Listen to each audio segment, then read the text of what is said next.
Hi folks, well here we go again. I wanted to tell everybody hello and just got back from Utah and it was phenomenal. It was really good. I got to be with some really good people, family people. They got 3 little girls, and between Joe and his wife, you can tell no matter what's going on in their world, those kids are it. Them kids are with them out there, and I mean they're getting dirty and just having a ball. And what really impressed me was the little ones. They got an imagination. And it's like a 3-ring circus. It's just funny. But anyway, they're really, really good parents. And on that note, something that hasn't happened in a really, really long time is that it was 14 months ago, according to Joe, when I was back here before.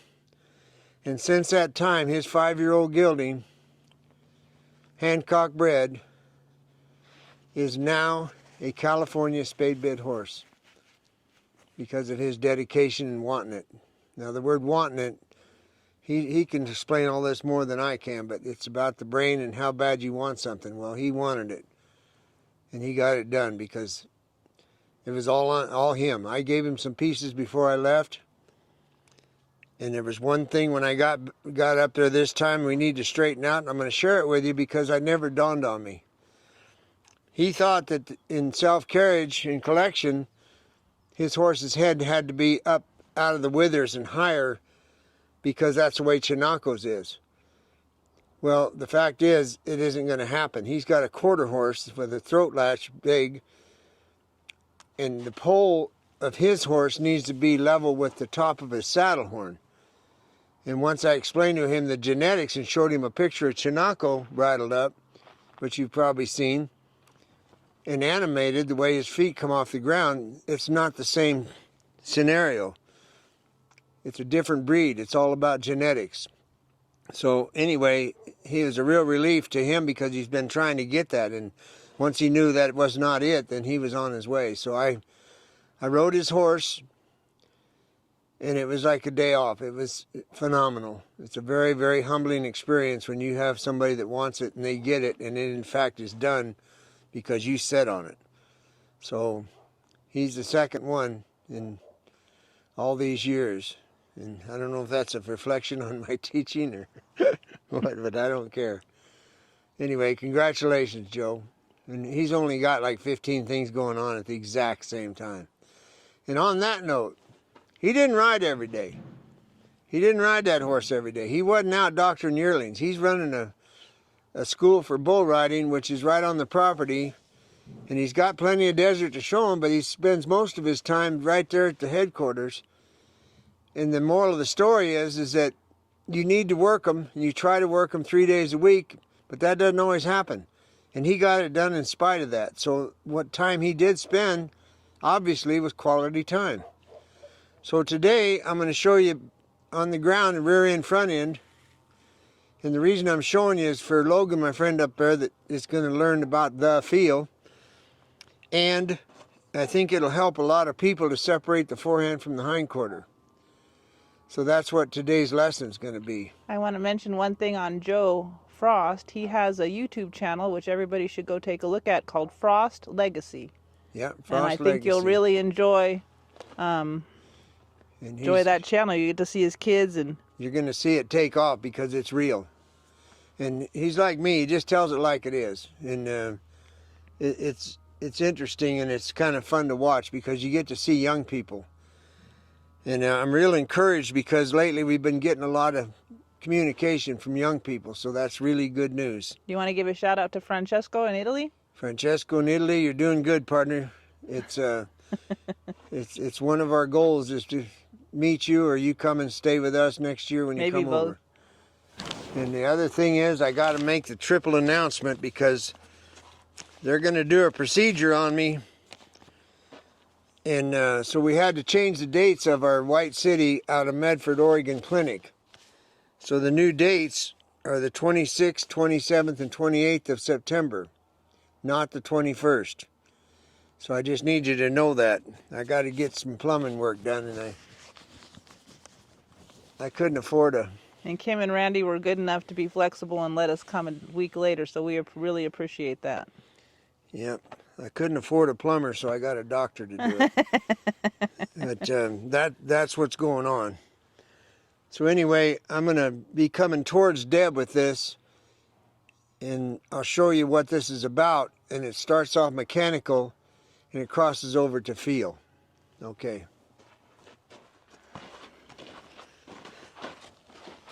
Now, rear end, front end is a groundwork exercise that is literally the rear end and the front end. Now, when you're doing it, the hind legs cross, which you've seen 1,000 times, and the front legs need to cross. And when you're on a horse doing it, the only time it works on a horse, for me, is when I'm coming home. Because I can do it at a walk, and when you disengage the hindquarter, the forehand wants to go home. So it gets real loosened up and goes. It's not cheating, it's the fact that it really makes a difference. So the coordination side of it is this. Putting the lead rope under the rope going to the horse's head. Under, open. Under, open. That's the tough part for everybody. Now, if you don't have any Irish blood in you, I can't help it, I'm sorry. So here we go. I give direction and impulsion. Impulsion is behind the shoulder. Now what I do is I pick a spot towards where Deb's standing, where the camera is, and I get an exact straight line is where you want to do this exercise, not wallering all over the country. So it's my right hand. Now I'm switching hands, and I'm sending the horse back. Crossed over the front. Here's impulsion. Pick up the life in the horse. Now remember, the other part is you're walking towards the destination. There's the front leg. I'm waking him up. Left hind crosses. Right front comes across. And you stay in a straight line. Now I'm walking straight. I'm being aware of the legs crossing. Yes. Yes. No. That didn't make it, so I need to know that. Deeper. There's deeper. And if they can't make it, then go ahead and make another circle. They have to cross at least that much. Now as I come around, I'll switch again and bring the front end across to go the direction I want. And reaching for the eye. There, he crossed. So part of this is to watch my hand. You reach for the eye, and that breaks the horse over with right or left hand, whichever one it takes. If you're having a dull horse, it's just constantly stepping behind. That entire trip I just made was mechanical. I want to get behind you on this trip so that they can see that from a different angle. Okay.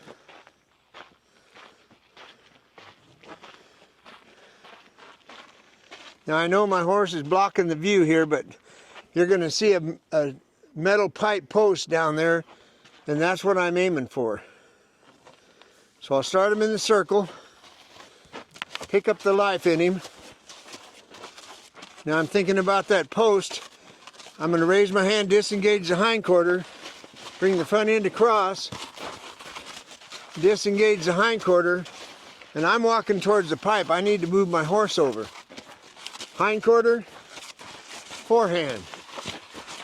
Hindquarter, forehand.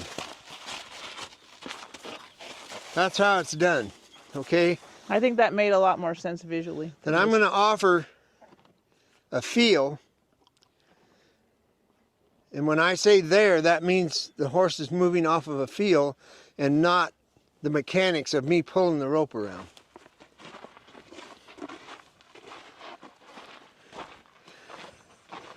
And this is what my friend Logan's going to get figured out with his colt. He's got a really nice colt. And he got a lot of stuff accomplished up there. And now he's going to put the icing on the cake with what's known as the feel. And what it means is that you have an open hand and you're sending what you need done through the rope, and it comes out the bottom of the feet. So the less pressure you have with the lead rope and the higher accomplishment is when you know you've got the feel. Direction, impulsion. Now I'm going to go mechanical. That's mechanical. Learn to do it with an open hand.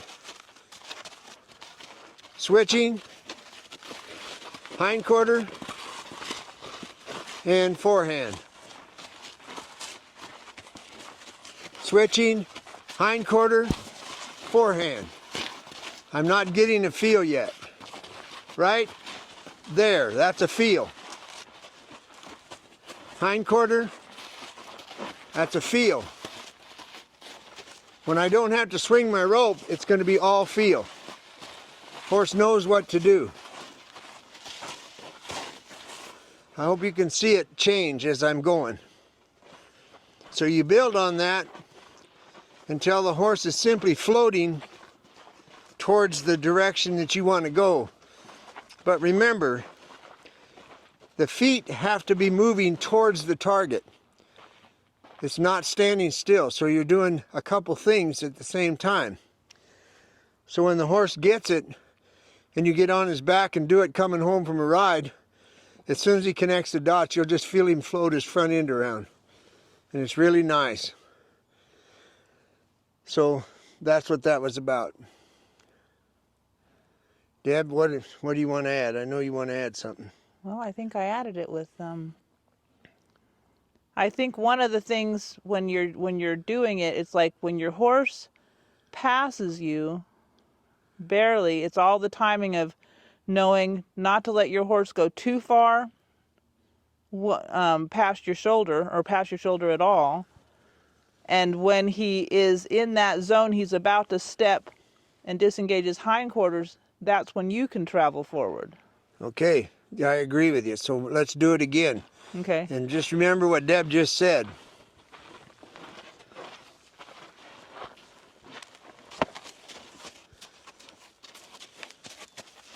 Direction, impulsion with the right. Now what she's saying, I'm about to disengage the hindquarter, so I'm walking. Now I'm going to bring the front end across, and I'm walking again. Hindquarter, forehand. Hindquarter, forehand. Horse is not going past my shoulder. Another way is to drop the rope. Eye. I'm reaching for the eye. There. Hindquarter, forehand, reaching for the eye.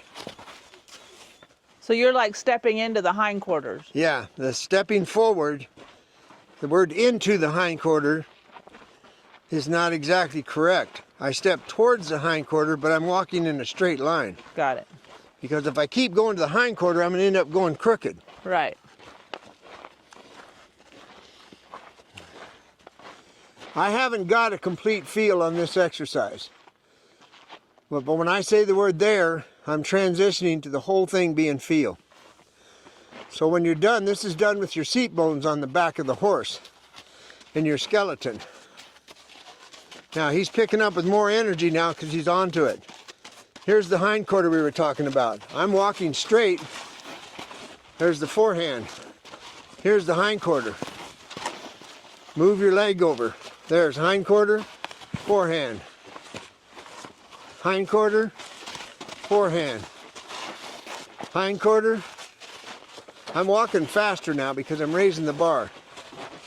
That's it. So just know that I'm flogging around. And what you want to do is get to where you do it better than I've been doing it. Well, you can practice too. Well, thank you. But it's done this way, not this way. Right. That's the key. Got it. I like it.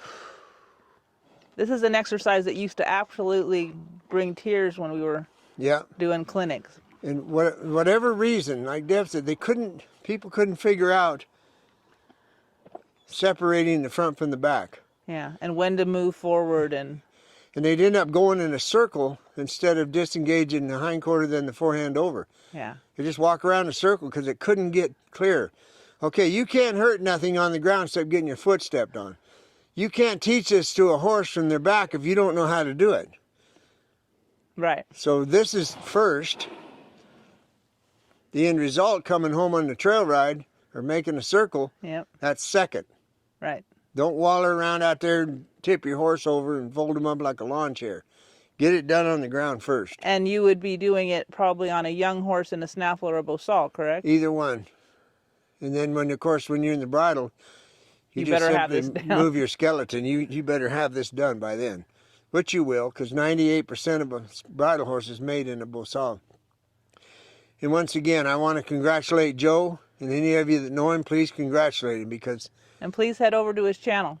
you'll get a kick out of it. It's really interesting. It's not as death-defying as Bronx and Donks, but I mean, it's still fun. We still love All Bronx of them and are Dunks. fun. I mean, you get to watch quite a variety of stuff nowadays. And I know that it's just we've added one more solid, straight-up family show.